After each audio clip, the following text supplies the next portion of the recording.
வந்து இந்த அந்தன் ஒருத்தர் சொன்னேன் இல்லையா, விஜயன் சொல்லிட்டு ஒரு அந்தன், அவர் வந்து ஒரு அந்த கலசம் வந்துட்டு அவர் குளிச்சாருன்னு சொல்லிட்டு ஒரு அந்த ஒரு ரெஃபரன்ஸ், அந்த மாதிரி அதோட இந்த பம்பையோட ஒரு கிளை நதியா அது வந்து இருக்கு. அதாவது அது என்ன அப்படின்னா, சன்னிதானத்துக்கு மேலே சன்னிதானத்துக்கு மேலே நம்ம பார்த்தோம்னா கும்பளம் தோடுன்னு சொல்லி உரல் குழி தீர்த்தம்னு இருக்கும். அலோ பண்ணுறாங்களா?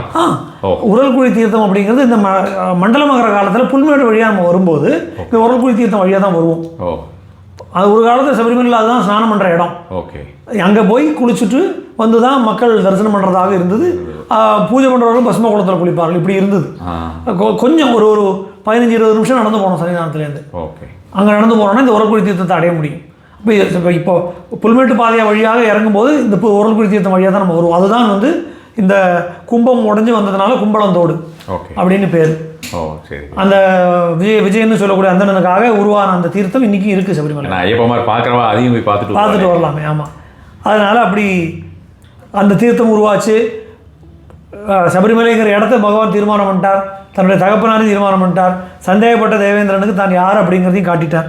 இருந்தாலும் எப்படி ஒரு பூலோகத்துக்கு போக போகிறார் அப்படிங்கிற கேள்வி அடுத்தது இருக்குது. அப்போ அந்த நேரத்தில் என்ன ஆச்சு அப்படின்னா, தேவலோகத்தில் பகவான் சத்குருநாதனாக அமர்ந்து தேவகுருவான பிரகஸ்பதியோடு வாதம் பண்ணி அவர்களுக்கு சத்தியத்தை உபதேசம் பண்ணிட்டு இருக்கார். அப்போ இந்த என்ன ஆகுது அப்படின்னா, இந்த வாதத்துடைய ஒரு நிபந்தனை என்ன அப்படின்னா, இதில் யார் பதில் சொல்ல முடியாமல் போகிறதோ அவர்கள் பூலோகத்துக்கு போகணும். போய் 12 வருஷ காலம் ஒரு மனிதனுக்கு சேவகம் பண்ணணுங்கிற ஒரு நிபந்தனையோடு இந்த வாதம் ஆரம்பிக்கிறது. ஆனால் பகவானுடைய ஞானத்துக்கு முன்னாடி யாராலையும் பேச முடியல. அப்போ என்ன ஆகுது அப்படின்னா, தேவேந்திரன் கேட்குறான், இப்படியே போனால் என்ன பண்ண முடியும், நம்ம வந்து இவர் பூலோகத்துக்கு அனுப்பணும்னு பார்க்குறோம், ஆனால் இவர் எல்லா வார்த்தையும் ஜெயிக்கிறாரு, என்ன பண்ண முடியும்னு கேட்ட உடனே அப்போ பிரகஸ்பதி சொல்கிறாரு, பகவான் வந்து பக்திக்கு தான் வசப்படுவார், நம்முடைய அதிகாரங்களுக்கு வசப்படுத்த முடியாது. அதனால் நம்ம ஏதாவது விபரீதமாக பண்ணி அவரை பூலோகத்துக்கு அனுப்பணும்னு நினச்சா அதனால் குழப்பம்தான் ஏற்படும். அதனால் இது பகவானுடைய சங்கல்பத்தினால் மட்டுமே நடக்கக்கூடிய காரியம், நம்மளால் எதுவும் பண்ண முடியாது, கொஞ்சம் நம்ம பொறுமையாக தான் இருக்கணும் அப்படின்னு சொல்லி பூலோகத்துக்கு போனோம்னா அதுக்கு ஒரு காரணம் வேணும். அதனால் இப்போ நமக்கு ஒரு விக்னம் ஏற்படுதுன்னா அது போகிறதுக்கு விக்னேஸ்வரால் மட்டும்தான் முடியும். அதனால் இப்போ ஹரிஹரபுத்திர சுவாமியை பூலோகத்துக்கு அனுப்ப வேண்டிய ஒரு காரியத்தை விக்னம் ஏற்பட்டிருக்கு, விக்னேஸ்வரர்கிட்ட போய் நம்ம கேட்போம்னு சொல்லி ஒரு சொர்ணமயமான பீடத்தை அமைத்து மகாகணபதி அவர் பூஜை பண்ணுறார். பூஜை பண்ணின உடனே கணபதி சொல்கிறார், கவலைப்படாத, நான் பார்த்துக்கிறேன், மறுநாள் யுத்தத்துக்கு போகும்போது இந்த நிபந்தனையை போட்டுட்டு நீங்கள் வாதத்தை ஆரம்பிக்கும், யார் தோற்று போகிறார்களோ அவர் 12 வருஷ காலம் பூலோகத்துக்கு போய் மானிட சேவை பண்ணணும் அப்படின்னு சொன்ன உடனே அந்த நிபந்தனையோடு வாதம் பண்ணுவோம், பாக்கியை நான் பார்த்துக்கிறேன் அப்படின்னு சொல்லி பிரகஸ்பதியை முன்னிற்க சரஸ்வதியும் பிரம்மாவும் நீதிபதிகளாக வர வாதம் ஆரம்பிக்கிறது. அப்போது அவர் வேத தர்மத்துக்கு விரோதமான விஷயங்களை வேணும்னே பிரகஸ்பதி சொல்கிறார். அப்போ தான் பகவான் பேசுவார் அப்படிங்கிறதுக்காக தத்துவமசி அப்படிங்கிறது சரி கிடையாது, அதத்துவமசி அப்படிங்கிறது தான் சரி அப்படிங்கிற மாதிரியான ஒரு வாதத்தை முன்வைக்கிறார். அப்போ இதை தவறுன்னு பகவான் சொல்லி தீர்மானம் பண்ணி பேச வர நேரத்தில் என்ன ஆகிடுது அப்படின்னா, மகாகணபதி ஒரு வண்டுடைய வடிவம் எடுத்து கரெக்டாக பகவானுடைய வாய்க்குள்ளே போய் உட்காந்துட்டுறாரு. பிள்ளையார் போய் உட்கார்ந்த உடனே அந்த ஒரு க்ஷணகாலம் பகவானுக்கு தாமதம் ஏற்பட்டுருது. ஏன்னா இவ்வளோ பெரிய சபை, பெரியோர்கள் கூடியிருக்கிற சபை, பிரம்மாவும் சரஸ்வதியும் இருக்கக்கூடிய ஒரு சபையில் அந்த வண்டு எடுத்து துப்புறதோ வாய்க்குள்ளே கை வைக்கிறதோ அவமரியாதையான ஒரு செயலாக இருக்கும். அப்படிங்கிறதுனால ஒரு நிமிஷம் பகவான் வந்து பொறுமையாக இருந்தாராம். பெரியவர்களுக்கு முன்னாடி எப்படி நடந்துக்கணுங்கிறத பகவான் நமக்கு நடந்து காட்டலாம், அதெல்லாம் நமக்கு லெசன். ஆனால் அந்த ஒரு செகண்ட் காலதாமதம் ஆன உடனேயே அவர் பதில் தெரியாத காரணத்தினால தான் இவர் அமைதியாக இருக்காருன்னு வஞ்சகமாக தீர்ப்பு சொல்லிட்டான். அப்போ உடனே இது பகவான் உடனே இந்த வாயில் பூச்சி போனதால் தான் நான் அமைதியாக இருந்தேன், பதில் தெரியாமல் இல்லைன்னு சொன்ன உடனே மிகுந்த கோபம் ஏற்பட்டு போயிடுது. அதனால் பகவான் என்ன பண்ணுறாருன்னா, உடனே அதி உக்ரமான ரூபத்தோடு என்னை பொய் சொல்லியிருக்கேன்னு சொல்லி விஸ்வரூபம் எடுத்து அழுகி போகிறேங்கிற மாதிரி சொல்கிறார். அப்போ உடனே எல்லோரும் ஓடோடி வந்து, இல்லை அதுக்காக நாங்கள் பண்ணலை, உங்களுடைய அவதரணம் பூலோகத்தில் ஏற்படணும், அதனால தான் நீங்கள் தோற்றத்து போல் ஒரு தோற்றத்தை ஏற்படுத்தியிருக்கோம், அது உண்மை கிடையாது அப்படின்னு சொன்னோடனே பகவானும் எனக்கும் தெரியும், நான் ஏற்கனவே சங்கல்பம் பண்ணி வச்சுருக்கேன், நீங்களும் விளையாட்டு நானும் உங்களோட விளையாடலாம்னு தீர்மானம் பண்ணி இதை பண்ணினேன், அதனால் கவலைப்பட வேண்டாம், விரைவில் என்னுடைய பூலோக அவதாரம் நடைபெறும் அப்படின்னு சொல்லி தீர்மானம் பண்ணுறான். எப்படி அவதாரம் பண்ணுறது அப்படிங்கிறத யோசித்த உடனே அங்கே ஆகாச கங்கையாக இருக்கக்கூடிய அந்த கங்கையின் இடத்துல போய் பிரார்த்தனை பண்ணுறான். அம்மா, நீ தான் எனக்கு என்னுடைய தாயான பார்வதியுடைய அம்சத்திலிருந்து நீ உதித்தவள், அதனால் நீயும் எனக்கு ஒரு அம்மா, அதனால் உன் மூலமாகத்தான் என்னுடைய லீலையை நான் நடத்த போகிறேன் அப்படின்னு சொன்னோடனே அவள் சொல்கிறாளாம், நான் எப்படி தேவலோகத்தில் ஓடுகிறேனோ அதே போல் பூலோகத்தில் காசி பிரதேசத்தில் ஓடுகிறேனோ அதே போல் தட்சிண பாரதத்தில் மதங்க மகர்ஷியுடைய ஆசிரமத்தின் சமீபத்தில் பம்பா நதிங்கிற பேரில் ஓடுறேன். அதனால் நீ எங்கிருந்தாலும் என்னுடைய மகன், நீ இந்த ஆகாச கங்கையில் இறங்கி அந்த பூலோகத்தில் இருக்கக்கூடிய தட்சிண கங்கையாக இருக்கக்கூடிய பம்பை கரையில் நீ வெளியில் வா, அங்கே இருந்து உன்னுடைய அவதாரத்தை நிகழ்த்தி கொண்டு உன்னுடைய லீலைகளை நடத்து அப்படின்னு சொல்ல பகவானும் அதன்படியே அந்த ஆகாச கங்கைக்குள்ளே இறங்கி இங்கே பம்பை ஆற்றங்கரையில் வெளியில் வர்றார். அப்போது இந்த பாக்கி கதை நமக்கு தெரியும். ராஜசேகர பாண்டியனாக இருக்கக்கூடிய அந்த மன்னன் அவர் வந்து பார்க்குறார். அகஸ்தியர் அவருக்கு வழிகாட்டி இந்த கதைகள்லாம் நம்ம பார்க்குறோம். மந்திரிகளுடைய வஞ்சக செயல்னால பகவான் புலிப்பால் எடுக்கிறதுக்காக வனத்துக்கு போகிறார். இப்போ இந்த புலிப்பால் எடுக்க போகும்போது ஏற்கனவே இந்த விஜயன்கிற அண்ணனருக்கு வரம் கொடுத்தாரு. அவனுடைய மறுபிறவி தான் பந்தளராஜா.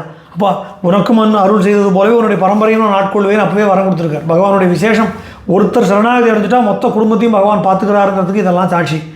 அப்படி பகவான் புலிப்பால் கொண்டு வரதுக்காக போகிறார். போகும்போது நிறைய கதைகள், நம்ம புராணத்தில் சொல்லாத பல கதைகள் இருக்குது. அந்த வழியாக போகும்போது ஊரை விட்டு ஊர் எல்லையில் போகும்போது ஒரு வெற்றிலை பார்க்க இருக்கக்கூடிய ஒரு பாட்டி, அந்த பாட்டி பார்க்குறா சாஸ்தாவுடைய பெரும் பக்தை. இப்போ யார் மற்ற அனாதையாக இருக்கக்கூடிய அவள் திருமணம் செய்து கொள்ளாமல் வயது முதிர்ந்த காலத்தில் இருக்கா. அப்போ பகவான் அவளோட விளையாடலான்னு முதல்ல அவள் கண்ணில் படுற மாதிரி போகிறார். அவளை பார்த்த உடனே இந்த சின்ன குழந்தை, முகம் இல்லாத ஒரு சிரிப்பு, கையில் வில்லு ஒம்பு எடுத்துட்டு கச்சை கட்டி தலையில் ஒரு பொதியை இரும்படியாக சுமந்து கொண்டு போகிறத பார்த்தோடனே எங்கே தனியாக போகிறேன் அப்படின்னு. எங்கள் அம்மாவுக்கு உடம்பு சரியில்லை, புலிப்பால் எடுக்க போகிறேன். உடனே ஏதோ விளையாட்டாக சொல்கிறான். உனக்கு என்ன வேணும்னு சொல்லு, நீ என்னோட கதையை விடு அப்படிங்கிறார் இந்த பகவான் சொல்கிறார். உடனே எனக்கு நான் நீ எனக்கு கேட்டால் கொடுக்கவா போகிறேன், எனக்கு என்ன மறுபடியும் நான் குமரி ஆகணும், அதெல்லாம் முடியுமா, நானே உதவிக்கு ஆடலாமல் தவிச்சுட்டு இருக்கேன், சின்ன பொண்ணாயிட்டானே உடம்புல தெம்பு இருக்கும், அதுக்கும் வழி இல்லாமல் போயிடுது, நீங்கள் வேறு ஏதாவது கொடுக்குறேன்னு வேணால் புலிப்பால் கொண்டு வர போகிறேன், எனக்கு 2 புலிக்குட்டியை கொடுன்னு அவன் ஏதோ வேடிக்கையாக இந்த குழந்தை இடத்துல சொல்கிறான். அதுக்கு என்ன கட்டாயம் தரேன், யார் என்ன கேட்டாலும் இல்லைன்னு சொல்ல மாட்டேன்னு சொல்லிட்டு இவரும் விளையாட்டாக சொல்லிட்டு போயிடுறார். அதே போல் விஜயனுடைய பரம்பரையை சேர்ந்தவர்கள் தான தர்மங்கள் செய்து ரொம்ப ஏழ்வு நிலை அடைஞ்சிடக்கூடிய தன்மையில் இருக்காங்க.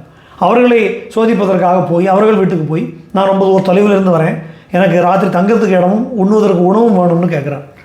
அப்போது அவர்களுக்கு ஒன்றுமே வீட்டில் குந்துமணி அரிசி கிடையாது.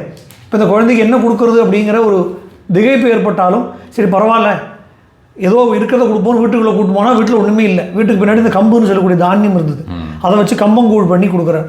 இப்போ பகவான் வந்து அதை உட்கொண்டு நான் என் மேலே மாறாத பக்தி கொண்டு இவ்வளோ கஷ்ட நிலைமையிலையும் இவ்வளோ துயரத்திலையும் தர்மத்தை மீறாமல் நான் யாருன்னு தெரியாமல் சாதாரண வழிபோக்கன் அப்படின்னு தெரிஞ்சும் கூட எனக்கு இந்த உணவை நீங்கள் கொடுத்த காரணத்தினால இந்த கம்பங்கூழுக்கு நான் உடைமை, உங்கள் வம்சத்திற்கு நான் தாசனாக இருப்பேன் அப்படின்னு சொல்லி பகவான் சொல்கிறார். அதனால் கம்பங்குடி தாசனேன்னு பகவான் சொல்லணும் சரணம் சொல்லும்போது. இந்த கம்பங்குடிங்கிற பரம்பரைக்கு அவர் தாசனாக இன்னும் அந்த பரம்பரையை சேர்ந்தவர்கள் இன்றைக்கும் இருக்காங்க. அதனால் நீங்கள் எப்போ அழைத்தாலும் நான் வருவேன் அப்படின்னு பகவான் அவர்கள் கேரளாவில் தான் இருக்கலாம். இல்லை இப்போ நிறைய இடங்கள் பூர்வீகம் வந்து உங்களுக்கு கரடைக்குறிச்சி, தமிழ்நாடு கரடைக்குறிச்சி.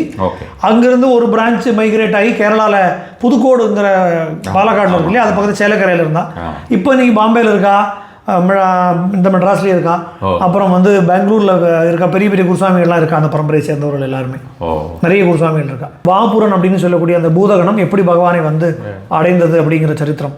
ஏன்னா சிவபெருமானுடைய சாபத்தின் காரணமாக அந்த பூதகணம் அவருக்கு வந்து பூலோகத்தில் பூதமாக அலையக்கூடிய ஒரு சாபம் ஏற்பட்டது. இந்த எருமேலி பகுதிக்கு பகவான் வந்த உடனேயே அவரை நெருங்கி அவரை யாரோ வழிபோக்க நினச்சி அழுக்கி வரக்கூடிய எண்ணத்தோடு அந்த பூதம் வருது. பகவானுடைய ஸ்பர்ஷம் ஏற்பட்ட உடனே அவருக்கு சாப விமுக்தியாகி அவரும் பகவானுடைய பரிவாரமாக கூட இணைந்து கொள்கிறார்.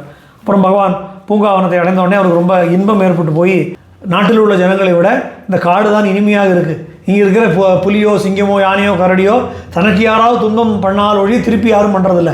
ஆனால் நாட்டில் உள்ள மனிதர்கள் சாதாரணமாகவே எல்லாருக்கும் கெடுதல் நினைக்கிறான், இனிமேல் இங்கேயே நிரந்தரமாக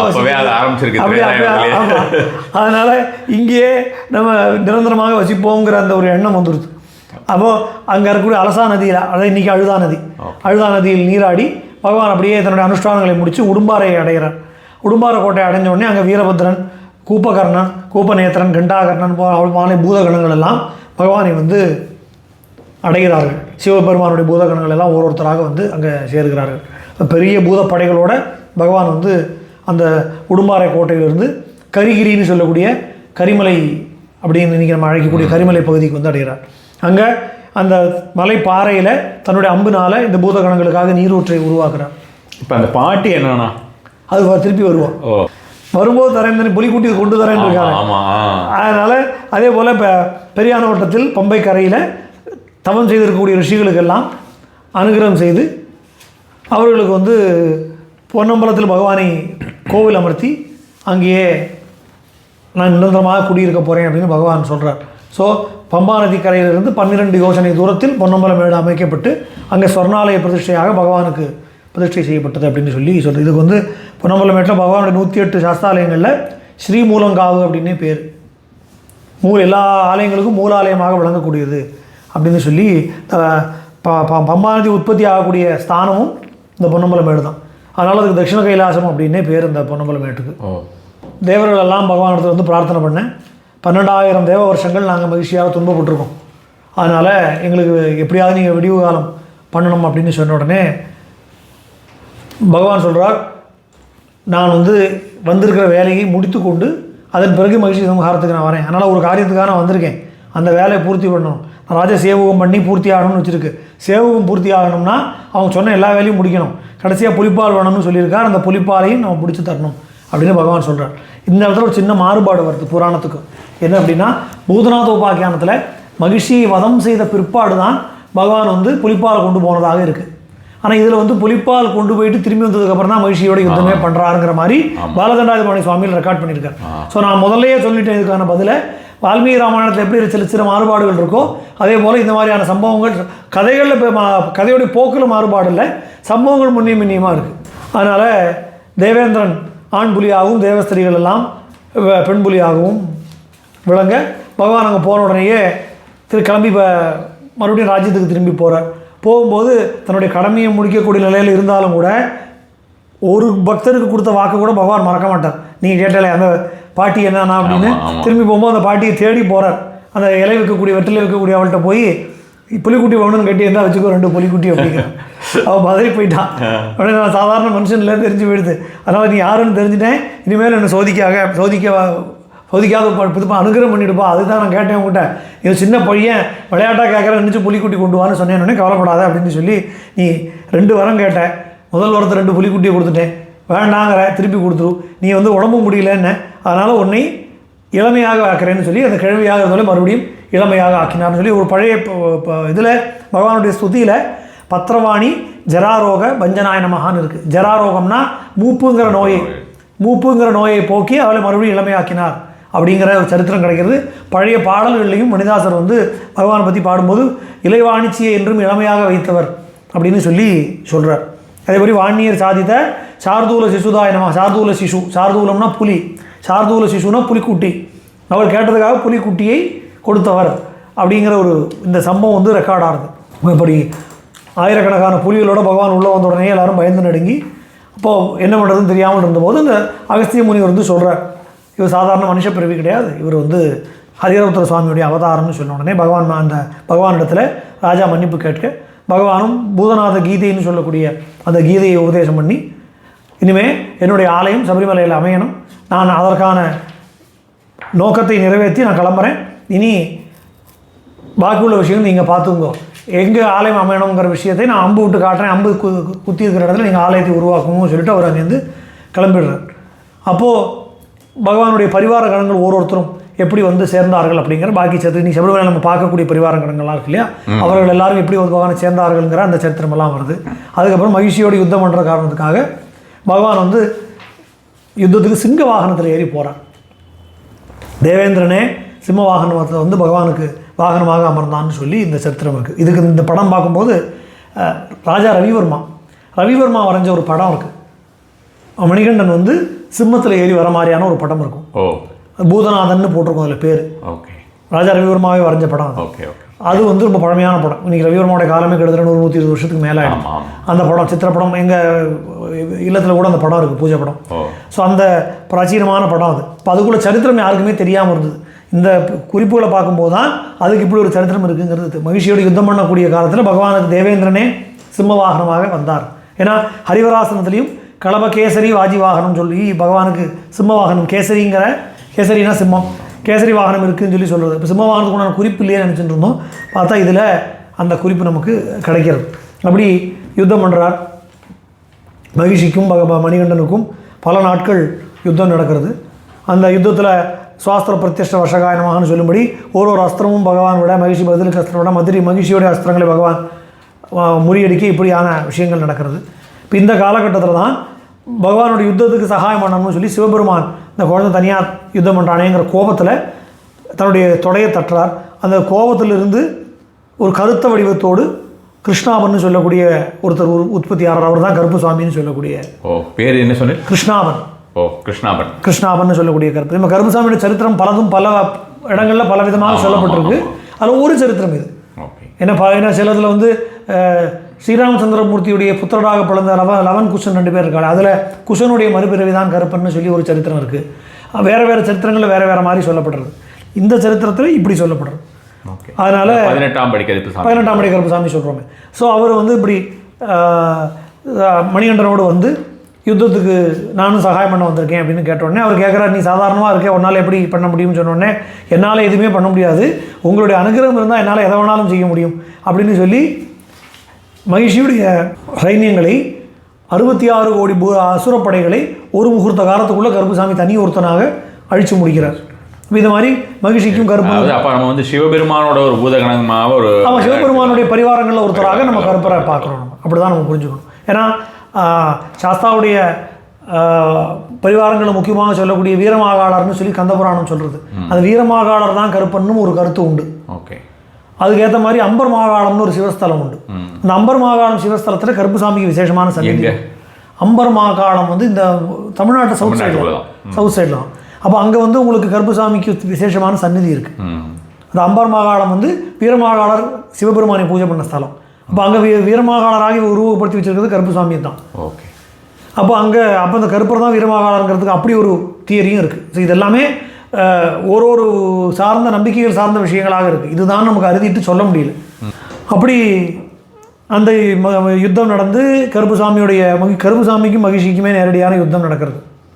அப்போ அந்த யுத்தத்திலையும் கருப்புசாமிக்கு வெற்றி ஏற்பட்டாலும் பகவானுடைய திருக்கையினால தான் இவனுக்கு மரணம் ஏற்படணும் அப்படிங்கிற காரணத்துக்காக அவர் காத்திருக்கார்.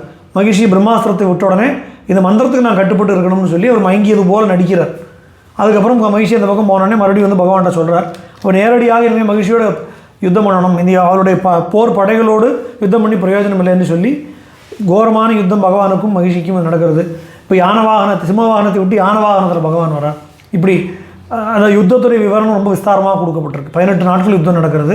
அதில் மகிழ்ச்சி என்னெல்லாமோ மாயா யுத்தங்கள்லாம் பண்ணுறா. அது எல்லாம் முடிஞ்சு முடிவாக பகவான் குதிரை வாகனம் ஏறி வரார். அந்த குதிரை வாகனத்தோடு யுத்தம் பண்ணி மகிழ்ச்சி தோற்கடிக்கிறார்.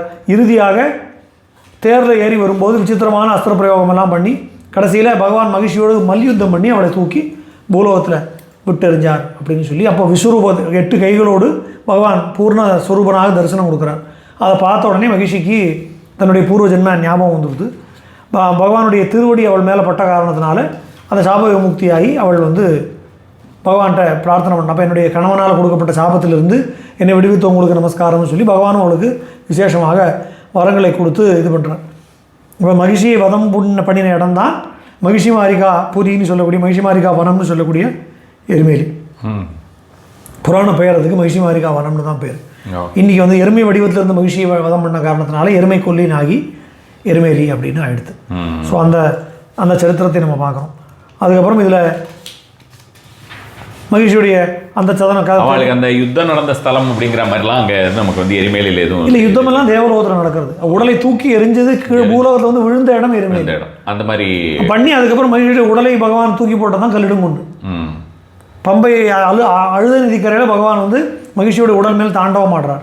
ஸோ ஃபால்குண மாதம் பௌர்ணமி கூடும் உத்திரம் சேர்ந்திடும் நாளினிலே தாழ்பணி தேவரை காத்திட வேண்டி மகிழ்ச்சியை வதம் புரிந்தே மகிழ ஜெய ஜெய என ஸ்துதி பாடிடும் அமரர்கள் மலர்மழை பொழிந்தே வேண்டி நிற்க அழுதையின் அருகே மகிழ்ச்சியின் உடல் மேல் ஆடிடும் தாண்டவம் காணீரோ அப்படின்னு சொல்லி ஒரு பாட்டு. அதனால் பகவான் வந்து அழுதையின் அருகே மகிழ்ச்சியின் உடல் மேல் தாண்டவம் ஆடி அவளுடைய உடலை காலால் எட்டி உதைக்கிறார். அது போய் கல்லிடுங்குணு பகுதியில் விழுறது. இன்றைக்கும் கல்லை போட்டு பகவான் மூடி ஒரு பக்தரும் அதில் ஒரு கல்லை போடணும்னு சொல்கிறார். இன்றைக்கும் நம்ம போட்டுருக்கோம்.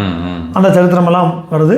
அதன் பிறகு பகவான் இனிமேல் நான் என்னுடைய ஸ்தானத்துக்கு போகிறேன், இனிமேல் நிரந்தரமாக என்னை பார்க்கணுன்னா இந்த மலையின் மேலே நான் மகாயோக பீடத்தில் அமர போகிறேன். அதற்கு முன்னாடி இந்த மலையில் தவம் செய்து கொண்டிருக்கக்கூடிய சபரின்னு சொல்லக்கூடிய யோகினிக்கு நான் அனுகிரகம் பண்ணணும் அப்படிங்கிற தீர்மானத்தோடு போகிறேன். இப்போ இந்த சபரி வந்து ராமாயணத்துடைய சபரி கிடையாது. பல பேரும் நினச்சிருக்கிறாங்க. அதுதான் நம்ம ஆல்ரெடி இங்கே பேசியிருந்தது சொன்னோம். அப்போது கிருஷ்ணன்னு சொல்லக்கூடிய ஒரு முனிவர் வாயிலாக சாஸ்தாவுடைய பெருமையை கேட்ட இந்த சபரி, இவர் யோகினி. அந்த ராமாயண சபரிக்கு ராமரே முக்தி கொடுத்துட்றார். அதுக்கப்புறம் வந்து ஒரு யோகினியாக வழங்கக்கூடியவளுக்கு அகஸ்தியர் தரிசனம் கொடுத்து, என்றைக்கும் மாறாத இளமையை கொடுத்து, யோகினியாகவே இருக்கும் தன்மையை கொடுத்து, நீ இங்கேயே சாநித்தியம் கொண்டிருக்கக்கூடிய சபரி துர்காங்கிற அந்த அம்பிகையை வழிபட்டு இங்கேயே அம்பாளை நோக்கி இது பண்ணி பூஜையை பண்ணிட்டு சகல தேவதா சக்திகளும் தன்னகத்தை கொண்டிருக்கக்கூடிய ஹரிஹரபுத்திர சுவாமியை நோக்கி தபஸ் பண்ணு. என்றைக்கு அவருடைய தரிசனம் உனக்கு கிடைக்கிறதோ அன்றைக்கி உன்னுடைய பிறவியின் பயன் கிடச்சிரும்னு சொன்ன உடனே அப்படி சொல்லி தபஸ் பண்ணிட்டு இருக்கா. அதனால் பகவானும் அவளுக்கு அனுகிரகம் பண்ணணும் அப்படின்னு சொல்லி அவளுக்கு முன்னாடி வந்து நிற்கிறார். அவளுடைய கண்ணுக்கு முன்னாடி பகவான் வந்து நின்று அடுத்த நொடி அவ்வளோதான். நேரில் வந்து என்ன வரம் வேணும்னு கேட்டார், கொடுத்தார், பேசினார், ஒன்றுமே கிடையாது. அவள் தவத்தில் உட்காந்துருக்கா, கண்ணை கூட திறந்து பார்க்கல. பகவான் வந்து எதில் நிற்கிறார், அவ்வளோதான். அந்த சபரி வந்து ஒரு ஜோதியாக மாறி பகவான் உள்ள லயமாயிட்டான். அவ்வளோதான். ஏன்னா அந்த பிறவி பையனுடைய நோக்கம் பகவான் முன்னாடி வந்தோடனே அடைஞ்சிருது. அதனால் பேசுகிறதுக்கோ என்ன வரம் வேணும்னு கேட்குறதுக்கோ கொடுக்குறதுக்கோ ஒன்றும் இல்லை. ஸோ எப்படி ஒரு கற்பூரை கட்டி நெருப்புக்கு பக்கத்தில் போனோடனே தானே அந்த நெருப்பை உள்வாங்கின்றமோ, அதுபோல் பகவான் அங்கே வந்த உடனேயே அந்த சபரியுடைய அந்த யோகாகினியானது கிளம்பி அவருடைய உடம்பை எரித்து பஸ்மமாக்கி அந்த ஜோதி பகவானுக்குள்ளே ஐக்கியமாயிடுது. ஸோ ஆனால் அந்த பகவானும் என்ன பண்ணுறான் அப்படின்னா, இந்த அந்த ஒரு பக்திக்காக இந்த தவம் பூர்த்தி அடைஞ்சது, அவளுக்காக நான் தரிசனம் கொடுத்தேன். ஆனால் இந்த இடம் என்னுடைய பெயரால் வழங்கக்கூடாது, இந்த பக்தியுடைய பெயரால் வழங்கட்டும். அதனால் இந்த மலைக்கு சபரிமலை அப்படிங்கிற பெயர் வரட்டும் அப்படின்னு சொல்லி பகவான் சொல்கிறார். அந்த சபரி துர்காங்கிறது வந்து வழிபாடு வந்து இன்னும் இருக்கா? சபரி துர்கா தான். இது வந்து நமக்கு தெளிவாக அந்த கோவில் எங்கே இருக்குங்கிறது தெரியல. நான் சொன்னது போல் கரிமலை உச்சியில் இருக்கக்கூடிய பகவதியாக இருக்கலாம்ங்கிறது ஒரு அனுமானம். ஏன்னா ரொம்ப தெளிவாக 2-3 இடத்துல சபரி துர்கையுடைய கோவிலை பற்றி பேசுகிறது இந்த புஸ்தகம். ஆனால் அது வந்து எங்கே இருக்குங்கிறது நமக்கு லொக்கேட் பண்ண முடியல. ஆனால் அங்கே துர்கையாக அம்பாள் வழிபடக்கூடிய இடங்கிறது இன்றைக்கி கரிமலையோட 5ஆம் தட்டில் இருக்கிற பகவதி மட்டும்தான். ஸோ அதனால் அதுதான் சபரி துர்காவாக இருக்கணும் அப்படிங்கிறது ஒரு தீர்மானமாக இருக்குது. அதுக்கப்புறம் பகவான் வந்து நான் எந்த பாதையில் வந்தேனோ அந்த பாதையில் தான் நீ பக்தர்கள் என்னை வந்து தரிசனம் பண்ணணும் அப்படின்னு சொல்லி அந்த எப்படி அந்த பெரிய பாதையை முழுக்க சொல்கிறார். அந்த எருமேலியில் வாப்புரனும் நான் ஆனந்த தாண்டவம் ஆடிய காலகட்டியில் நந்திகேஸ்வரனும் என்னுடைய பக்தர்களுக்கு வழிகாட்டுவார்கள். பூதப்படைகளெல்லாம் வந்த இடத்துல உடுமார கோட்டையில் அங்கே வியாகரபாதருங்கிற பேரில் பூதநாதரும், நான் எங்கே தியான நிஷ்டையில் இருந்தேனோ அங்கே அந்த கரிமலையில் பகவதியும் என்னுடைய சாநித்தியத்தை நிறையாக நிறுத்தி கொண்டு பக்தர்களுக்கு அனுகிரகம் பண்ணுவார்கள்.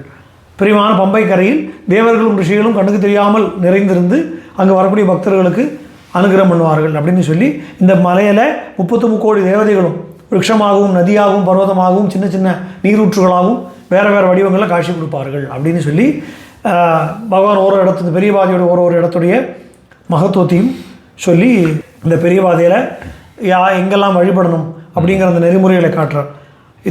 அது டீடைலா இங்க இருக்கு. இதுல அந்த பெரிய பாதையில என்னென்ன யாரெல்லாம் இருக்காங்க, யாரெல்லாம் இருக்கிறார்கள் அப்படிங்கிறது இருக்கு. ஓ சரி. அப்போ அது தவிர பகவான் சொல்ற, நான் இந்த பூலோகம் வரத்துக்கு யாரு காரணமாக இருந்தாரோ அந்த என்னுடைய அண்ணனான கணபதி எங்க கூட இங்கே இருக்கணும் இந்த கோவிலில். அதே போல் என்னுடைய சன்னிதானத்தில் எனக்கு நிறைய பரிவாரங்கள் உண்டு, விசேஷமான பரிவாரங்கள் அஷ்ட பரிவாரங்கள் இருந்தாலும் இங்கே எனக்கு பஞ்ச பரிவாரம்னு சொல்லக்கூடிய 5 பேர் அவர்கள் நிற்கணுங்கிறார். அதுபடி கருப்பன், வாபுரன், வெளியகடுத்தன், கொச்சுகடுத்தன், இந்த பக்கத்தில் அம்பிகை, மஞ்சாம்பிகைன்னு சொல்லக்கூடிய 5 பேர். இவர்கள் முக்கியமாக எனக்கு வேணும். அவரோட பிள்ளையும் இருக்கார் இல்லையா? அவர் கிடையாது, அது கிடையாது. 5 பேர் தான், சபரிமலையில் 5 பேர் தான். அந்த 5 பேர் மட்டும் தான் இருக்கணும். அப்போ என்னுடைய கன்னிமூலையில் கணபதியும், என்னுடைய வாயு திக்கில் கொஞ்சம் தள்ளி மஞ்சாம்பிகையுடைய திருக்கோவிலும், என்னுடைய சந்நிதிக்கு கிழக்கே இந்த பைரவர்களான கொச்சுகடுத்தனும் வெளியே கடுத்தனும், அதே போல் கடிசப்தனும் கட்டுரவனும் தான் பகவான் சொல்கிறார். அந்த பதம் தான் யூஸ் பண்ணுறார். கருப்பனும் என்னுடைய இடது பக்கத்தில் வாபுரன்னு சொல்லக்கூடிய மெய்காப்பாளனும் இருக்கணும் அப்படின்னு சொல்லி பகவான் சொல்ல, இப்படி கோவில் எப்படி அமைக்கணும், சத்தியஸ்வரூபமாக அஷ்டாதசம் மகாசாரம் சாஸ்திரு தர்சனதாயகம் அப்படின்னு சொல்லி அந்த அஷ்டாதசம்னு சொல்லக்கூடிய 18 படிகளையும் எப்படி உருவாக்கணும், சத்தியமும் தர்மமுமே இந்த படிகளுக்கு 2 பக்கமும் தேவதைகளாக காவலுக்கு இருக்குது அப்படின்னு சொல்லி பகவான் வந்து இந்த கோவிலை எப்படி உருவாக்கணுங்கிறதையும் சொல்லி பரசுராமர் வந்து பிரார்த்தனை பண்ணி, நீங்கள் ஏற்கனவே கொடுத்த வரத்தின்படி இந்த இடத்துக்கு வந்துட்டு இனிமேல் இங்கே உங்களுடைய திருக்கோவில் அமையணும்னு சொன்னோன்னே, இந்த மகாயோக பீடத்தில் நான் அமர போகிறேன், என்னுடைய தந்தையின் மூலமாக நீ அவர்களுக்கு எனக்கு எந்த மாதிரியான மூர்த்தி வேணும், எந்த மாதிரியான விக்கிரகம் வேணுங்கிறத சொல்லி அதன்படி நீ கோவிலை உருவாக்குன்னு சொன்னோடனே பரசுராமரும் ராஜசேகர பாண்டியனை வந்து பார்க்குறார். அவர் வந்து ஒரே வருத்தத்தில் இருக்கார், தன்னுடைய மகன் விட்டு பிரிஞ்சு போயிட்டாரேன்னு சொல்லி. அப்போ அவர் கவலைப்படாத, உன்னுடைய புத்திரனாக அவதரித்த அந்த சாஸ்தா இந்த மலையில் தான் இருக்கார் நிரந்தரமாக, அவருக்கான கோவிலை நீ அமைக்கணும்னு சொல்லி அந்த ராஜாவை அங்கே போக சொல்கிறார். அவர் அங்கே பம்பை கரைக்கு வந்த உடனேயே அங்கே எப்படி முதல்ல பகவான் குழந்தையாக பார்த்தாரோ மறுபடியும் ஒரு குழந்தை இருக்கிற மாதிரி அவருக்கு ஒரு தோற்றம் வருது. ஓடி வந்து பார்த்தா குழந்தைய காணும். அதனால் ஏதோ நமக்கு மணிகண்டன் மறுபடியும் நமக்கு தரிசனம் கொடுத்துருக்காருங்கிற எண்ணத்தோடு திரும்பி வரார். ஆனால் மறுபடியும் இவருக்கு மனசுக்குள்ள அந்த எண்ணங்களே வந்துட்டு இருக்கு. நாட்டிலையும் ஒரு அமைதியற்ற தன்மை ஏற்பட்டு போயிடுது, நிறைய கஷ்டங்களும் துக்கங்களும் ஏற்பட்டு போயிடுது. அப்போ அகஸ்திய மகர்ஷி சொல்கிறா, இல்லைப்பா உனக்கு தெய்வ அனுகிரகம் இருந்தாலும் பகவான் சொன்ன காரியத்தை நீ முடிக்கலை, அதனால் அந்த சபரிமலைக்கு நீ போய் அந்த கோவிலை உருவாக்கணும் அப்படின்னு சொல்லி 56 நாட்கள் கடின விரதம் ஆமாம் அவருக்கு சொல்கிறார். சொல்லி சாத்விகமான உணவை உண்டு, விரதமுத்திரை மதுரமாலை தரித்து பிரம்மச்சரிய உபவாசம் இருந்து இப்போ தரையில் படுத்து உறங்கி 3 வேளையும் குளித்து பூஜைகள் செய்து ஒரு வேளை உணவு உண்டு சித்தத்தை பகவானிடத்திலே வைத்து இந்த பிரம்மச்சரிய யோகத்தை கைகூட செய்யணும். அப்படி பண்ணி பகவான் எடுத்துன்னு போனது போலவே இருமுடி எடுத்துன்னு போய் நீங்கள் ஏன்னா நம்ம இப்போது ஒரு மண்டல காலம் தான் நம்ம விரதம் இருக்கோம். அன்றைக்கி அவருக்கு சொன்னது 56 நாட்கள். பகவான் எடுத்துன்னு போனது போலயேனாக்கா எப்படி பகவான் தான் காட்டுக்கு போகிறார் இல்லையா, அப்போ அவருக்கு உணவுக்கு வேணுங்கிறதுக்காக தேங்காயும் அரிசியும் நெய்யும் கொண்டு போன காரணத்தினால அதே போல் நம்மளும் கட்டி எடுத்துகிட்டு போகிறோம். சரி சரி சரி. அப்படி எடுத்துகிட்டு போய் இந்த மாதிரி இம்முறையில் நீங்கள் போய் பகவானை தரிசனம் பண்ணி அவருடைய தந்தையாக நீ இருக்க, அதனால் உனக்கு எந்த கஷ்டமும் வராதுன்னு சொன்ன உடனே அவர் அதை அகஸ்திய முனிவரின் வழிகாட்டுதல் படி அவர் அந்த ஆலயத்தை அமைத்து அந்த கோவில் எப்படி உருவாச்சு அப்படிங்கிற சரித்திரத்தையும் சொல்லி மதங்க மகர்ஷியுடைய அந்த யாககுண்டம் எங்கே இருந்ததோ அதற்கு கீழாக 18 படிகளை அமைத்து அந்த யாககுண்டத்துக்கு மேலாக ஸ்ரீசக்கர பீடத்தில் பகவான் வந்து அமர்ந்து அந்த கோவில் உருவாச்சு அப்படிங்கிற அந்த விஷயத்தை சொல்லி அகஸ்தியர் ஒரு பாட்டில் சொல்கிறார். ஏன் ஸ்ரீசக்கர பீடம்னு சொல்லும்போது, ஈன்றவர் உன்னை தொட்டணைத்து உய்ய நீ யார் போர் உளாய் என சொல்லாது தாயவள் மடித்தளத்து இருந்து முத்திரை ஒன்று தந்தை போல் வைத்த மகனே சதமத பிரகாஷா கலசமுனி விஸ்வாசா சபரிமாமலை வாசனேன்னு அகஸ்தியர் பாடலில் வருது. இப்போது ஈன்றவர் உன்னை தொட்டணைத்து உய்ய நீ யார் போல் உளாய், நீ எப்படி இருக்காயின்னு பகவானிடத்தில் கேட்கும்போது தாயவள் மடித்தளம் இருந்து அம்மாவோட மடியில் அமர்ந்து கொண்டு முத்திரை தந்தை போல் வைத்து தட்சிணாமூர்த்தியை போல சின்முதிரையை காட்டி தாயவள் மடித்தளம்ங்கிறது ஸ்ரீசக்கரத்து மேலே பகவான் அமர்ந்திருக்கார் அப்படிங்கிறது அகஸ்தியர் இந்த இடத்துல ஒரு பாடலில் சொல்கிறார். பரசுராமர் விக்கிரகத்தை உருவாக்கி கொடுக்க, பூஜை முறைகளை அகஸ்தியர் வழிவகுத்து கொடுக்க, அகஸ்திய மகர்ஷி எப்படி விரதம் இருக்கணும்னு சொன்னாரோ அந்த விரதத்தின்படி நாட்டு மக்கள் எல்லாம் போய் பகவானை தரிசனம் பண்ணார். பம்பா அப்படி பார்த்தா நம்ம வந்து ஆக்சுவலாக 56 நாள் தான் இருக்கணும்னு சொல்லி இருக்கு இல்லையா? அன்று அவர் வழிகாட்டினது கடின விரதம்ங்கிறது 56 நாள். எப்படின்னா கார்த்திகை மாதம் 1ஆம் தேதி மாலை போட்டு ஜோதிக்கு கிளம்பினோன்னா 56 நாள் ஆகும், சரியா வரும். ஓகே, ஏன்னா 60 நாள் கார்த்திகை மாதம் 1ஆம் தேதியிலிருந்து தை மாதம் 1ஆம் தேதிங்கிறது 60 நாள். அப்போ நம்ம கார்த்திகை மாதம் 1ஆம் தேதி மாலை போட்டுட்டு ஜனவரி 9ஆம் தேதி கிளம்பினோம் அப்படின்னா கரெக்டாக 56 நாள் முடிஞ்சிருக்கும். 10, 11, 12, 13 பெரிய பாதை யாத்திரை, 14 ஜோதி தரிசனம். ஓகே, ஸோ அப்படி சரியாக வரும். 56 நாள் அப்படி தான் அந்த கணக்கில் வருது. ஸோ அப்படி பகவான் அங்கே கருணையோடு சபரிகிரீஸ்வரனாக கோவில் கொண்டு இன்றைக்கும் ஜீவனோடு அமர்ந்து வரக்கூடிய பக்தர்களுக்கெல்லாம் அனுகிரகம் பண்ணுறாருன்னு சொல்லி அப்படி அந்த பூதநாத உபாக்கியானத்தில் சொல்லாமல் விட்டுருக்கக்கூடிய விஷயங்கள் எல்லாம் இதில் தொகுத்து இந்த புத்தகத்தில் அந்த பாலதண்டாதிபாணி சுவாமிகளுடைய அந்த தொகுப்பிலிருந்து எடுத்து நமக்கு நூலாக எழுதக்கூடிய ஒரு பாக்கியம் கிடைச்சது.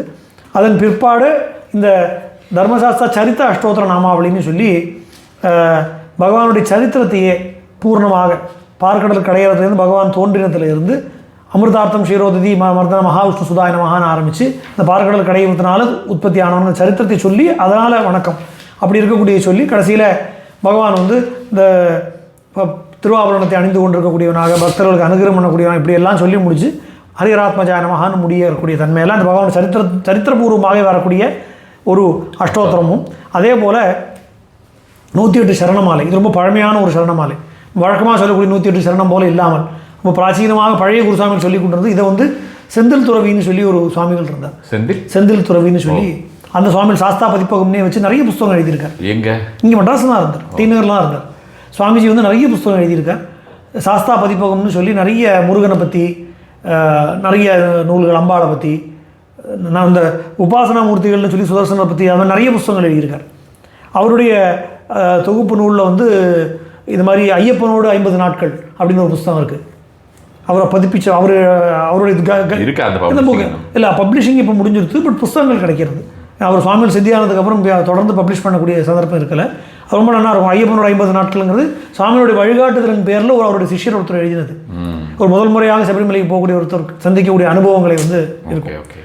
அப்போ அந்த அவர் வந்து என்ன பண்ணுறாருன்னா சுவாமிஜி வந்து இந்த மாதிரி ஒரு பழைய 108 சரணமாலை தொகுத்து அதில் வந்து கொடுத்துருந்தார். அதை வந்து அதையும் இந்த புஸ்தகத்தை சேர்த்துருக்கோம். ஏன்னா பழைய 108 சரணங்கள் வேணும் அப்படிங்கிறதுக்காக அதையும் தொகுத்து, அதே போல் பின்னாடி இந்த சபரிமலையில் இருக்கக்கூடிய யாரெல்லாம் பிரதிஷ்டாமூர்த்திகள் இருக்கிறார்களோ, இப்போ சபரிமலை மலைக்கே ஒரு ஸ்துதி, பம்பா கணபதிக்கு ஒரு ஸ்துதி, பம்பா கணபதிக்கு ஒரு ஸ்துதி, மஞ்சாம்பிகாவுக்கு ஒரு ஸ்துதி, கருப்பசுவாமிக்கு, கடுசப்தனுக்கு, வெளியகடுத்தன், வாபுரன், அங்கே இருக்கிற நாகராஜா, கன்னிமூல கணபதி, 18 படி, அத்தனை பேருக்கும் ஒரு 2 லைனில் எளிமையாக சொல்லக்கூடிய ஸ்லோகமாக ஏதோ நமக்கு தெரிஞ்ச மாதிரி நம்ம ஒன்று எழுதியிருக்கோம்.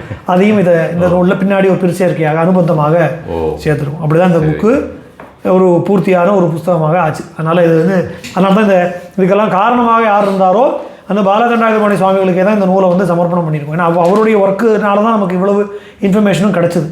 ஸோ அவருடைய ஒரு ரிசர்ச் ஒர்க்கு தான் பூதநாதோபாக்கியானத்தை சொல்லாமல் விட்டு எப்படி வால்மீகி ராமாயணத்தை இல்லாத துளசிதாசர் சொல்கிறாரோ, கம்பர் சொல்கிறாரோ, அதுபோல் பூதநாதோபாக்கியானத்தை இல்லாததெல்லாம் சொன்னவர் இது பாலகண்டாயுதபாணி சுவாமிகள். அதனால் அவருக்கே சமர்ப்பணம் பண்ணியிருக்கோம் இந்த நூல். அவருக்கு ஏதான இப்போ மடம் மாதிரியோ இல்லை ஏதாவது எதுவுமே அவரை பற்றி தெரியலைங்கிறதான் நான் முதலே சொன்னேன். எந்த விதமான தகவலும் இல்லை. இந்த ஒரு ஃபோட்டோவை தவறையும் அவரோட பேரை தவிர நமக்கு எந்த விதமான எந்த க்ளூவும் இல்லை. ரொம்ப நாளாக ஒர்க் பண்ணி பார்த்தாச்சு, ட்ரை பண்ணி பார்த்தாச்சு, யாருக்குமே தெரியலை.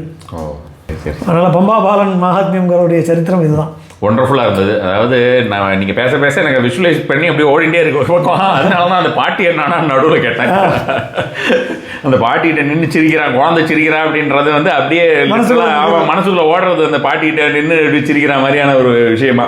ஸோ அப்போ என்னன்னா அந்த பாட்டியோடது அப்படின்றது அது உடனே தெரிஞ்சுக்கணும்னு ஆர்வத்தில் தான் அது கேட்டேன். அது மாதிரி ஒன்று அந்த புக்கு எவ்வளோ நல்லா இருக்குமோ அதே மாதிரி அந்த எக்ஸ்ப்ளனேஷன் வந்து ஒண்டர்ஃபுல்லாக இருந்தது. ரொம்ப ஒரு பயங்கர திருப்தி. இல்லை இது என்னென்னா இந்த பம்பாபாலன் மகாத்மியமே எப்படி போச்சு அப்படின்னா, முதல்ல புஸ்தகம் எழுதுகிற ஐடியா இருக்குல்ல, இது ஒரு 40 நாளைக்கு உபன்யாசமாக பண்ணோம் மண்டல காலத்தில்.